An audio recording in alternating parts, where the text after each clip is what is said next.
இப்போ ஒருத்தங்க உங்க வீட்டுக்கு வந்து அடைக்கலம் கேட்குறாங்க, நீங்களும் அடைக்கலம் கொடுத்துட்றீங்க. கடைசியில் பார்த்தா அவங்க வீடியோ எடுத்துக்கிட்டு அவங்களுக்கு எப்படி இருக்கும்? இப்படி தானே பாலஸ்தீன் மக்களுக்கும் இருந்திருக்கும். இதை பற்றி நான் உங்களுக்கு ஃபுல்லாக சொல்கிறேன். அதுக்கு முன்னாடி என்னோட சப்ஸ்கிரைப் பண்ணிட்டு பெல் ஐக்கனை கிளிக் பண்ணி வச்சுக்கிட்டிங்கன்னா எனக்கு கொஞ்சம் சப்போர்ட்டாக இருக்கும். வாங்க வீடியோக்குள்ளே போகலாம். 1933 அடால்ஃப் ஹிட்லர் வந்து ஜெர்மனியில் லீடராக மாறினார். அவர் 1933 1939 வரைக்கும் என்ன பண்ணாருன்னா, ஜூஸ் அதாவது யூதர்கள் இவங்களை வந்து என்ன பண்ணாருன்னா, அவங்களுக்கு சொசைட்டியில் ரைட்ஸே இல்லாத, அதாவது அவங்களுக்கு எந்த ஒரு உரிமையும் இல்லாமல் அவங்களை வந்து ஃபுல்லாக பாய்காட் பண்ண ஆரம்பித்தாங்க. அவங்கள வந்து ஒதுக்கி வைக்க ஆரம்பிச்சிருந்தாங்க. ஜெர்மனியில் ஃபுல்லாக யூதர்கள் எல்லாரையுமே வந்து ஒதுக்க ஆரம்பிச்சாங்க. அண்ட் வந்து அப்போதான் 1941 1941 என்ன பண்ணாங்கன்னா, நாசி ரெஜிம் வந்துச்சு. நாசி ரெஜிமில் வந்து ஃபைனல் சொல்யூஷன் அப்படிங்கிற பேரில், அதாவது கடைசி வழி அப்படிங்கிற மாதிரி ஒரு பேரில் வந்து என்ன பண்ண ஆரம்பிச்சாங்கன்னா, மொத்த யூதர்களையுமே வந்து இல்லாமல் பண்ணணும், எல்லாருமே வந்து சாகடிக்கணும் அப்படின்னு வந்து ஹிட்லர் வந்து நினைச்சாரு.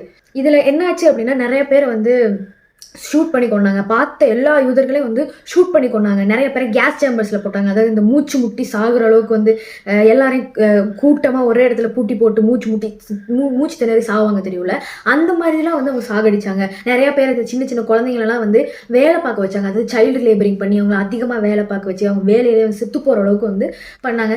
நிறைய பேர் வந்து நிறைய நோய்கள் பாதித்து செத்து போனாங்க. ஸோ இந்த மாதிரி நிறைய பேர் வந்து சாகடிக்கப்பட்டாங்க. 1941 1945 வந்து 6 மில்லியன் ஜூ பீப்புள், அதாவது யூதர்களை வந்து மொத்தமாக வந்து சாகடிச்சிருக்காங்க. அதுக்கு பேர் ஹாலோகாஸ்ட். ஹாலோகாஸ்ட் அப்படின்னா என்னன்னா, மொத்தமாக வந்து ஒரு கூட்டத்தையே இல்லாமல் வந்து மொத்தமாக சாகடிக்கணும் அப்படின்னு ஒரு முடிவோட வந்து அவங்களை சாகடிக்கிறது வந்து ஹாலோகாஸ்ட்னு சொல்கிறாங்க.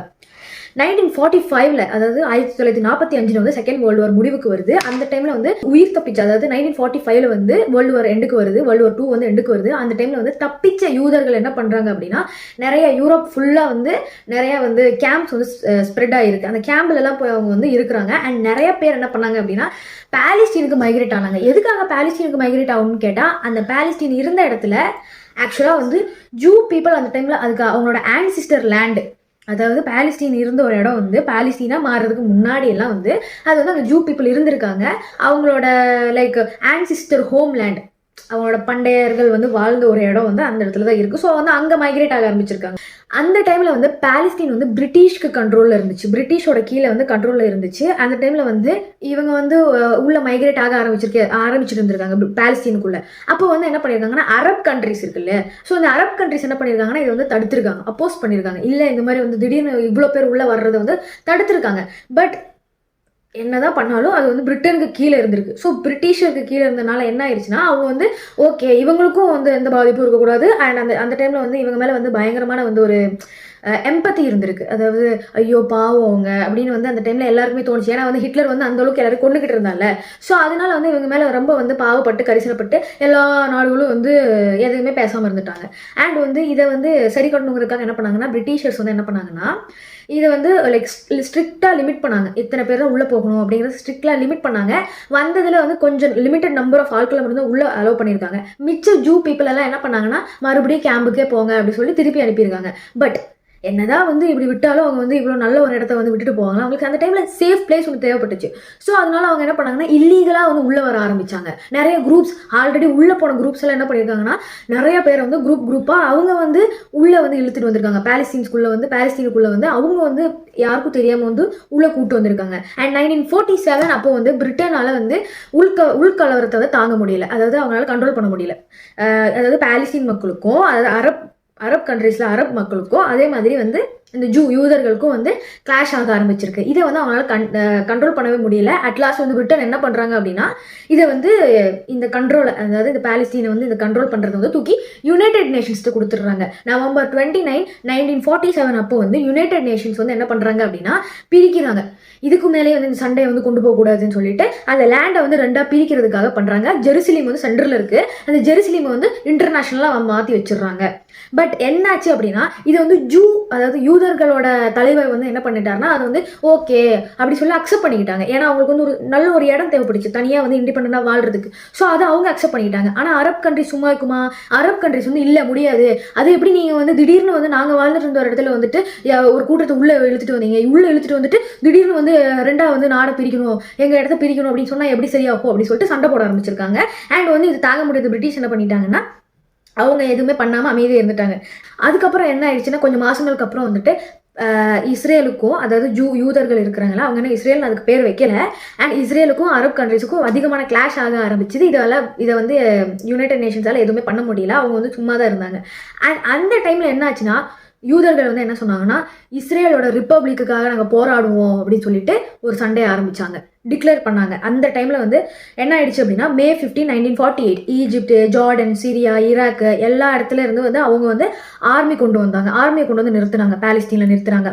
அதுதான் வந்து ஃபர்ஸ்ட் அரப் இஸ்ரேல் வார் அப்படின்னு சொல்லப்படுது. இந்த டைமில் வந்து என்ன ஆச்சுன்னா இவங்களுக்கு நடுவில் வந்து வார், அதாவது அரப்ஸ் ப்ளஸ் வந்து யூதர்கள், இவங்களுக்கு நடுவில் தான் இந்த வார் வந்து போய்கிட்டு இருந்திருக்கு.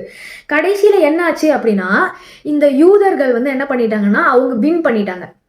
அவங்க வந்து வின் பண்ணனால யூஎஸ் வந்து பார்ட்டிஷன் பண்ணி கொடுத்தது பாதிக்கு பாதி, ஜெருசலேம் வந்து சென்ட்ரலாக இன்டர்நேஷனலாக வந்து வச்சுருந்தாங்க. பட் இவங்க வந்து இந்த வார் நடத்துறதுனால என்ன ஆயிடுச்சுன்னா இந்த வார்னால அவங்க வந்து யுனைடெட் நேஷன்ஸ் கொடுத்த இடத்த விட அதிகமான இடத்த வந்து இவங்க கைப்பற்றிட்டாங்க. அதாவது இஸ்ரேல் வந்து அந்த டைமில் கைப்பற்றிட்டாங்க. அண்ட் வந்து இஸ்ரேல் வந்து ஒரு தனி நாடாக அறிவிக்கப்பட்டுச்சு. அதுக்கப்புறம் வந்து என்ன ஆயிடுச்சுன்னா மொத்தமாக வந்து 78% ஆஃப் நிலம் வந்து இஸ்ரேலோட கண்ட்ரோலுக்கு போயிடுச்சு. அண்ட் இவர் 22% மட்டும்தான் வந்து காசா, அதாவது பாலஸ்தீன் மக்களுக்கு வந்து கிடைச்சது. அதுவும் ரெண்டா வந்து பிரிச்சிருக்கு அப்படின்னா காசா அண்ட் வெஸ்ட் பேங்க். ஓகேவா, காசாங்கிறது வந்து காசா ஸ்ட்ரிப். இப்போ வந்து கரண்ட்லி வந்து வார் போய்கிட்டு இருக்குல்ல, அங்கதான் காசா வார் ஸ்ட்ரிப், அதாவது காசா ஸ்ட்ரிப்ல தான் வந்து இந்த வார் போய்கிட்டு இருக்கு. வெஸ்ட் பேங்க் வந்து என்ன ஆயிடுச்சுன்னா ஜார்டனுக்கு கீழே கண்ட்ரோலுக்கு போயிடுச்சு. ஜார்டன் வந்து அந்த வெஸ்ட் சைட்ல வந்து ஜார்டன் வந்து பக்கத்தில் இருக்கிறனால ஜார்டன் வந்து அதோட கண்ட்ரோல் எடுத்துக்கிட்டாங்க. அண்ட் வந்து காசா ஸ்ட்ரிப்பை வந்து யார் கண்ட்ரோல் எடுத்துக்கிட்டாங்கன்னா ஈஜிப்ட் எடுத்துக்கிட்டாங்க. ஏன்னா ஈஜிப்ட் ஒட்டி தான் வந்து அந்த காசா ஸ்ட்ரிப் வரும். ஸோ அதனால வந்து ஈஜிப்ட் அதை கண்ட்ரோல் எடுத்துக்கிட்டாங்க. இப்போ வந்து காசா ஸ்ட்ரிப்பை வந்து கண்ட்ரோல் பண்றது யாருன்னா ஹமாஸோட கண்ட்ரோல்ல இருக்கு. அண்ட் அதனால தான் வந்து இங்க இப்போ வந்து வார் போய்கிட்டு இருக்கு. அங்க காசால வந்து எப்படி ஒரு வார் போய்கிட்டு இருக்குன்னு நம்மளுக்கே தெரியும். அங்க இருக்கிற மக்கள் எவ்வளவு கஷ்டப்படுறாங்கன்னு நம்மளுக்கு தெரியும். ஸோ அந்த வார் வந்து இப்போ போய்கிட்டு இருக்கு, கரண்ட்லி வந்து போய்கிட்டு இருக்கு. இப்போ ஸ்டில் ஆன்கோயிங், போய்கிட்டே தான் இருக்கு. வெஸ்ட் பேங்க்ல வந்து, அதாவது வெஸ்ட் பேங்க் ஜார்டன் கண்ட்ரோல் பண்ணிக்கிட்டு இருக்குல்ல, இப்போ வந்து அதை வந்து கண்ட்ரோல் பண்றது யாருன்னா ஹாஃப் லைக் இப்போ ஃபுல் லைக் ஆல்மோஸ்ட் வந்து பாலஸ்தீன் அத்தாரிட்டிஸ் வந்து கண்ட்ரோல் பண்றாங்க. மிச்சத்தை வந்து லைக் கொஞ்சமா வந்து இஸ்ரேல் அங்கே வந்து அவங்களோட ஆதிக்கமும் அங்கே இருக்கு. ஸோ இப்படிதான் வந்து அந்த இடத்துல இருந்திருக்கு. ஸோ இந்த மாதிரி தான் வந்து அவங்க வந்து பாலஸ்தீனுக்குள்ள வந்து இஸ்ரேல் வந்து ஃபார்ம் ஆயிருக்கு. அதாவது பாலஸ்தீன் மக்கள் வந்து நல்லா வாழ்ந்துகிட்டு இருந்த ஒரு டைம்ல இஸ்ரேல் கிடையாது, அதாவது நல்லா பாலஸ்தீன்ங்கிறது ஒரு இடம். ஓகேவா, அந்த ஒரு இடத்துல வந்து நல்லா மக்கள் வந்து நல்லா வாழ்ந்துட்டு இருந்திருக்காங்க. அந்த டைம்ல வந்து தஞ்சம் புகுறதுக்காக ரெஃப்யூஜிஸாக வந்து ஒரு அடைக்கலம் கேட்டு வந்தவங்களை வந்து சரி ஓகேன்னு சொல்லி அவங்களுக்கு கொஞ்சம் பேரை வந்து லிமிட் பண்ணி உள்ளே உட்கார வச்சதுக்கு அப்புறமா அவங்க வந்து சண்டை போட ஆரம்பிச்சு அந்த சண்டை வந்து பெரிய கலவரமாக மாறி பாதியாக பிரித்து கொடுக்குறேன்னு சொல்லி அதை அக்செப்ட் பண்ணிக்காம அக்செப்ட் பண்ணிக்கல. பட் அதை எப்படி அக்செப்ட் பண்ணிக்க முடியும்? இப்போ நம்ம வீடை வந்து பாதியாக வந்து பிரித்து கொடுங்கன்னு சொன்னால் திடீர்னு வந்து ஒருத்தங்க கேட்டால் அவங்க பிரித்து கொடுக்க முடியாது இல்லை. ஸோ அது மாதிரி அவங்க சண்டை போட்டிருக்காங்க. அண்ட் அது வந்து பெரிய ஒரு விஷயமா மாறி இப்போ வந்து 78% லேண்டும் வந்து யூதர்களோட கையில், அதாவது இஸ்ரேலோட கையில் வந்து போயிடுச்சு. ஸோ இது எப்படி இருக்குன்னா நல்லா ஒருத்தவங்க வாழ்ந்துக்கிட்டு இருக்காங்க, அந்த வாழ்ந்துக்கிட்டு இருக்கிற இடத்துல வந்து உள்ள கொஞ்சம் பேரை உள்ள விட்டு அவங்க வந்து அவங்களோட ஓன் லேண்ட், அதாவது வாழ்ந்துக்கிட்டு இருந்த மக்கள்கிட்ட இருந்து அந்த இடத்த பிடுங்கி அவங்க வந்து அங்கே அவங்களோட சாம்ராஜ்யத்தை வந்து நிலைநாட்டிக்கிட்டாங்க.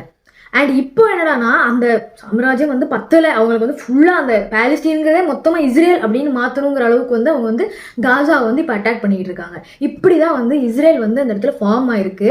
அண்ட் வந்து சும்மா கரிசனப்பட்டே வந்து அடைக்கலம் கொடுத்ததுக்காக சொந்த வீடையே மக்கள் வந்து இழந்துட்டு நிறையா, அதாவது அங்கே பாலஸ்தீனில் வந்து இவங்க எடுத்துக்கிட்டாங்கல்ல, இந்த இவ்வளோ இடத்த எடுத்துக்கிட்டாங்க இல்லையா. ஸோ இங்கே இருந்த எல்லா பாலஸ்தீன்ஸும் வந்து ஈஜிப்டு, ஜார்டன், அப்புறம் வந்து இந்த வெஸ்ட் பேங்கு, லெபனான் இந்த மாதிரி இடங்களுக்கெல்லாம் வந்து பிரிஞ்சு போயிட்டாங்க. அதாவது நல்லா வாழ்ந்துகிட்டு இருந்தவங்க எல்லாருமே வந்துட்டு அடைக்கலம் கொடுக்குறங்கிற பேர்ல வந்துட்டு அவங்க வீடு இழந்து வேற இடங்களுக்கு அவங்க தஞ்சம் புகுற மாதிரி ஒரு நிலைமைக்கு போயிடுச்சு. இப்படிதான் வந்து பாலஸ்தீனுக்குள்ள இஸ்ரேல் வந்து ஊடுருவி வந்திருக்காங்க. இதை பத்தி நீங்க என்ன நினைக்கிறீங்க? இந்த மாதிரி வந்து நடந்ததுக்கு நீங்க உங்களோட தாட்ஸை என்ன நினைக்கிறீங்களோ அதை வந்து கமெண்ட்ஸ்ல சொல்லுங்க. இது மாதிரி மோர் இன்ட்ரெஸ்டிங் வீடியோஸ் நான் சிம்பிளிஃபைடாக நான் உங்களுக்கு சொல்கிறேன்.